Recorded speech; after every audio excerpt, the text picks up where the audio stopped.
Sveiki sugrįžę į jubiliejinės 25-asias Aurum 1006 km lenktynės ir tarp dalyvių mes neturim ne vieno Jono, turim vieną Joną, bet turim Joną Mačiulį, Nevėžio Optibet komandos sporto direktorių, kuris, žinau, kad Jonai atvažiavai iš toli ir ilgai, tai su kuriuo iš savo garažo automobiliu į Palangą atvykai?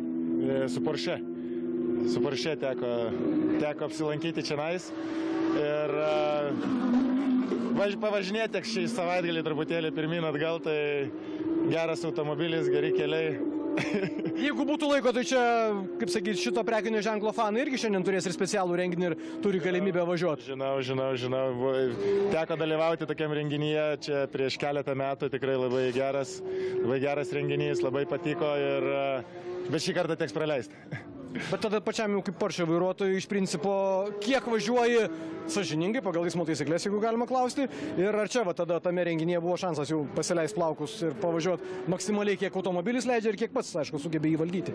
Tai čia kiek pats sugebi valdyti, iš tikrųjų reikia kaip visą laiką, reikia priprasti, pirmi ratai gal tokie būna, bet tai reikia priprasti, o jau autostradai tai kiek leidžia greitis, kad neprarasteisi.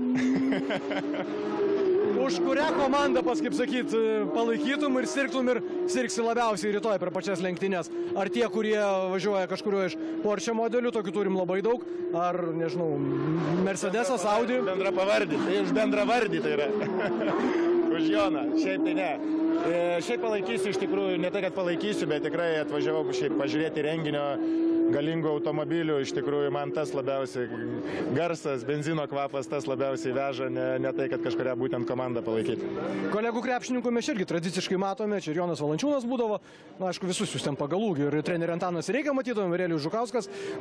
Turėjai susiskambinat, kad susitinkam rytoj Palangoj su kažkuo iš krepšininkų bendruomenės? Iš tikrųjų tai, kad būtent čionai susitikti nesitarėm, bet jau teko susitikti su kai kuriais krepšininkais, nes tikrai pilna Palangas žmonių, svečių, krepšininkų, visokių sportininkų ir taip toliau prijaučiančių automobilių sportui, patys, kurie automobilius vairuoja galingesnius, tai tikrai visiems čia puikus renginys, visi nori čia ateiti, pamatyti, kai kurie pravažiuoti ir taip toliau, tai tikrai pilna Palanga svečių, geras oras, susitiksim, jeigu ne čia, tai tikrai kažkur tai mieste.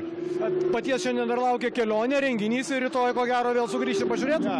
Ne, šiandien dar laukia, jau kelionė buvo, rytoj laukia kelionė ir čionais pabūti, ir kelionė į Kauną, ir vėl atgal grįžti, taip kad tikrai prasuksi panašiai kilometrų kiek lenktynininkai.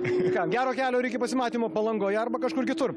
Jonas Mačiulis, Nevėžio Optibet komandos sporto direktorius, buvo su mumis, o dabar šalia kviečiamės Gražvydas Metonį. Gražvydai, labą dieną, smagu matyti, kiek rūpestėlių teisėjų, kaip sakyt, vagonėliuose, palapinėse ir postuose. Teisėjų labai daug, iš tikrųjų net negalėčiau apibrėžti, nes didelė komanda dirba, tarptautinė komanda dirba, turim sporto komisaro valdžią, turim reis direktorių, lenktynių direktorių, ta prasme, turim techninę komisiją, turim labai aukšto lygio laiko matavimo aparatūrą ir personalą. Trasos teisėjų daug matot savo reportažuose, už nugaros matom Pitleinė triūsėje irgi. Tai šitoje vietoje šiemet kol kas viskas dėl gero oro, dėl geros organizacijos eina puikiai. Daug dievė, kad ir toliau viskas taip tęstųsi. Turim naujovių, kad laiko matavimo sektoriai jau nebe vienas, o jau turim 3. Galim operatyviai kiekvienu atveju rodyti, kokiu laiku važiuoja vienas ar kitas lenktynininkas, koks jo ne tik trasos įveikimo laikas, bet jau ir tokiais gabalėliais. Pats irgi čia ko gero daugiau negu 20 kartų, gal ir visus 25, ar ne? Deja, taip, iš tikrųjų, kas nežino, tai vakar netikėtai išsiaiškinau, kad ir Saulenis ir aš pasirodo nuo pirmųjų lenktynių jau 25 metai. Per tą 25 metų istoriją yra buvę atveju, kad varžybų vyriausias teisėjas, kaip kad šiandien tas reis direktorius duotų tokią baudą, kokią gavo Eimantas Navikauskas. Jeigu žinai apie tai, kad jis turėjo 40 minučių darbuotis teisėjo poste. Nėra bloga praktika, iš tikrųjų, senais laikais, mes juos dabar sovietiniais vadinam, tai buvo normali praktika, kad visi sportininkai važiuojantis tiek ralį, tiek žiedę, jie turėdavo privalomai dirbti teisėjo darbą, kad visiškai aiškiai suprastų visą metodiką, kaip dirba teisėjai ir kaip jie po to kitoj barikadų pusėje turėtų laikytis taisyklių. Ta buvo. Ko pats tikiesi šiandien tos, kaip mes sakom, vyšnios ant torto iš kvalifikacijos ir Super Paulo ir rytoj tų jubiliejinių 25-ųjų lenktynių? Nenuspėsim iš tikrųjų, kokios bus tos lenktynės. Viliuosi, tikiuosi ir visiems linkiu, kad su gražiu startu turėsim puikų gražų finišą. Dabargi žiūrėdamas į rezultatus, tikiu, kad šiemet gali atsirasti ir naujas trasos rekordas. Ir kiekvieno vieno rato ir bendras tas 8 valandų 20 minučių bus pagerintas. Apie tuos 2 rekordus kalbė, ar apie kažkurį vieną, ar apie... Bent jau apie trasos rekordą, o toliau ką duos mums rytoj oro sąlygos. Jeigu iš tikrųjų jas liks jau šiandien pasikloję dangą sportininkai ant švarios trasos, gali būti, kad turėsim ir greitesnį laiką. Bet pamatysim rytoj. Kaip sakoma, kad ten kažkas viršuje išgirstų. Dėkui Gražvydui Smetonį ir paleidžiam į darbo vietą. Ir dar vieną žmogų turim 2 žmonės. Turim Gintautą, Gintas atsiveda pašnekovą, Mindaugą Pocių ir dabar irgi Jono Mačiulio, kai aš suprantu, treniruočių sportinės formos subtilybės aptarinėsit. Mes ir Jono Mačiulio pašnekėsim ir lenktynininkų, ne veltui šalia manęs žmogus, kuris rūpinasi visų gerovės, sveikata ir fiziniu aktyvumu. Tai Mindaugas Pocius, Fitness for Race. Tai labas tau, Mindaugai. Sveiki. Mindaugai, papasakok žmonėms, kokia yra tavo čionai užduotis būnant lenktynėse? Padėti sportininkams pasiekti geriausius rezultatus ir kaip jaustis. Kaip tu tą padarai? Įvairiai. Padedu masažais, teipuoju, darau gėrimus įvairius atstatomuosius, mineralų duodu, įvairiai, priklauso nuo situacijos. Aš žinau, kad prižiūri ir ne vieną komandą tiek užsienio lenktynėse, tiek čionai. Papasakok plačiau. Čia prižiūrėsim 3 komandas, tai Audi R8 2 komandas ir Lamborghini RDS Science komanda.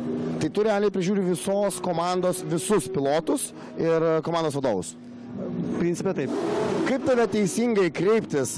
Mes visą laiką Mindaugai, bet kaip tavo vadinasi ta darbo antraštė? Kineziterapeutas? Taip, vadina ir kineziterapeutų, ir trenerių. Aš bendrai paėmus plačiai galiu pagelbėti.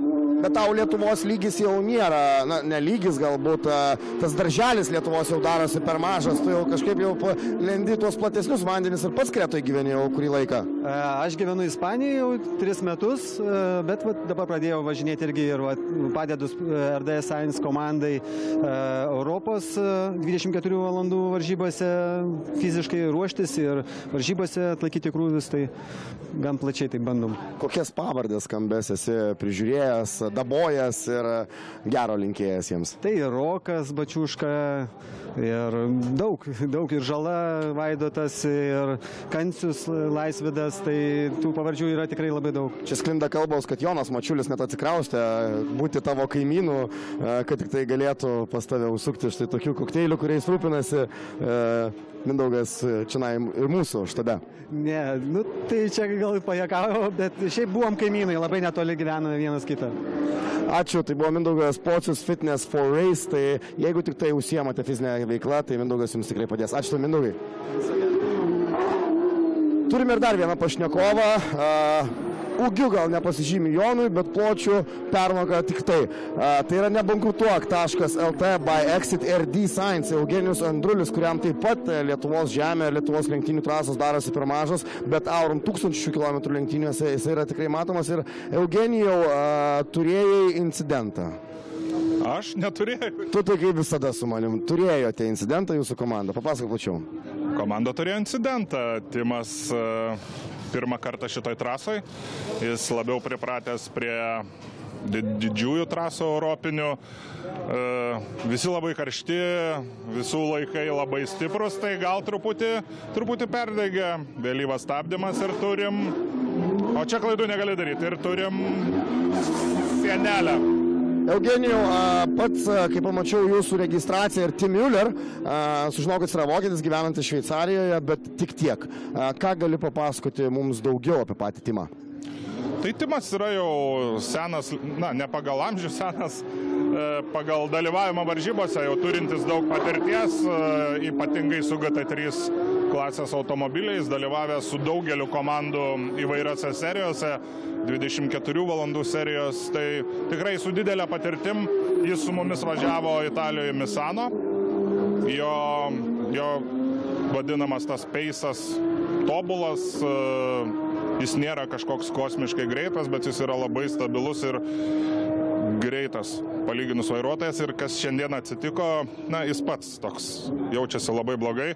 Jis gal truputį užsimiršo, kad kur mes visgi esam, kad mes čia tų gyvybių daug neturim. Viskas labai arti ir menkiausia klaidelė gali kainuoti labai brangiai. Tai yra nestartavimą, gal net varžybose, bet šis incidentas mums laiku.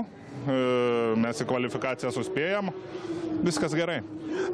Jums kelintas sezonas jau su Lamborghiniais, nes jūs keičiate vis juos keičiate naujais, labai aktyviai dalyvavote Europos lenktynėse ir buvo ir tokių svarstymų ir praeitais metais, kad gal nebevažiuosime Aurum 1000 km lenktynių trasoje, susikoncentruosime tik į Europą. Šiais metais mes jūs vėl čia matome, džiaugiamės tuo, bet kokie tikslai yra brėžiami po Aurum 1000 km lenktynių trasos? Tai šiemet mes turim pabaigti 24 valandų serijos lenktynės Europai, Barcelona rugsėjo mėnesį ir šiemet kaip ir planų mes daugiau neturim. Naujų Lamborghinių mes neperkam, mes dabar tik nusipirkom 9 GT3, nes 2 sezonus atvažiavome su super trofėjo technika, bet aišku, mes ją galima sakyti, išspaudėme iš jos viską, nes super trofėjo automobiliai nėra šiaip skirti ilgų distancijų varžyboms, tai yra vis tiek kapinė mašina, todėl mes sėdom į GT3. Tai tikrai yra patvarus daug kartų, patvaresnis automobilis už kapinę mašiną. Aišku, jeigu mes galėtumėm nusipirkti ją naują, būtų dar fainiau. Bet gal 25 metų sezone mes kažką ir pakeisim. Audrius pas jūs vienas iš pilotų, kuriam turbūt galima skaityti pagrindinis finansuotojas, RD Science akcininkas įmonės. Sakykite, kaip jam sekasi, nes pačioje pradžioje, atsimenu, buvo šviežias, naujas, dabar jau kaip ir apsidirbęs. Koks jūsų komentaras kaip komandos vadovo? Audrius svarbiausia, ką turi, jis turi tą norą, didžiulį begalinį norą, ko ne visi gal turi. Manau, kad čia daug ką sudėjus į krūvą, tiek noro daug kas neturi, tiek kiek Audrius. Aišku, po pernai patirtų tokių skaudžių avarijų Mugello trasoj, aišku, tas nedadeda. Bet Audrius yra pilnas ryžto, jis nori važiuoti ir aš manau, kad jis dar važiuos. Aš matau tą iš jo akių ir iš jo fizinės formos. Ponios ir ponai, tie, kurie mūsų žiūrite TV3.lt, tai buvo Eugenijus Andrulis, komandos vadovas, nebankrutuok.lt by Exit RD Science. Ačiū Jums.